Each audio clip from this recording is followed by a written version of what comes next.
ముసుగులో గుద్దులాటలో ఇంకా పక్కన పెట్టేసి 'బిగ్ బాస్' అయితే 14th వీక్ నామినేషన్ డైరెక్ట్‌గా అటాక్ చేసేసాడు. ఇక ఈ వారం మీరు అభిమానుల ప్రశ్నల్ని ఎదుర్కోవాల్సి ఉంటుంది. మీరు అందరికందరూ కూడా నామినేషన్‌లోకి వెళ్ళిపోండి తిన్నంగా అంటూ ఇక్కడ అవినాష్ మినహాయించి మిగతా హౌస్‌మేట్స్ అంతా కూడా నామినేట్ అయ్యారంటూ ఒక్కసారిగా 'బిగ్ బాసే' నామినేట్ చేస్తూ వచ్చేసారు హౌస్‌మేట్స్ అందరిని. ఇప్పటికే పృథ్వీ, టేస్టీ తేజ ఎలిమినేషన్‌తో హౌస్ అంతా వణుకుతూ ఉంది. ఇక అవినాష్ కూడా నామినేషన్ నుండి తప్పించుకోవడంతో ఇక మిగతా హౌస్‌మేట్స్‌లో ఖచ్చితంగా ఇద్దరైతే హౌస్ నుండి గెట్ ఔట్ అవ్వాల్సిందే. ఎప్పుడూలా టాప్ 6 కాకుండా ఈసారి టాప్ 5 పెడితే మాత్రం హౌస్ నుండి ఇద్దరు బాయ్ చెప్పి వెళ్ళిపోవాల్సిందే.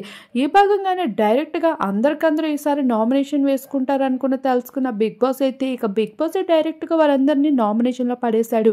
అలానే ఇప్పుడు ఆడియన్స్ ప్రెషర్‌ని ఎదుర్కోవాలి అంటూ 'బిగ్ బాస్' అయితే కొన్ని టాస్క్‌లైతే ఇచ్చి వాళ్ళు నామినేషన్ నుండి తప్పించుకుంటారు అంటూ చెప్పడం జరుగుతుంది. అలానే ఇక 'బిగ్ బాస్' హౌస్‌లో సెల్ఫ్ ఇంట్రడక్షన్ కూడా ఆడియన్స్‌తో డైరెక్ట్‌గా చేసుకునే అవకాశం కూడా ఇవ్వబోతున్నాడు.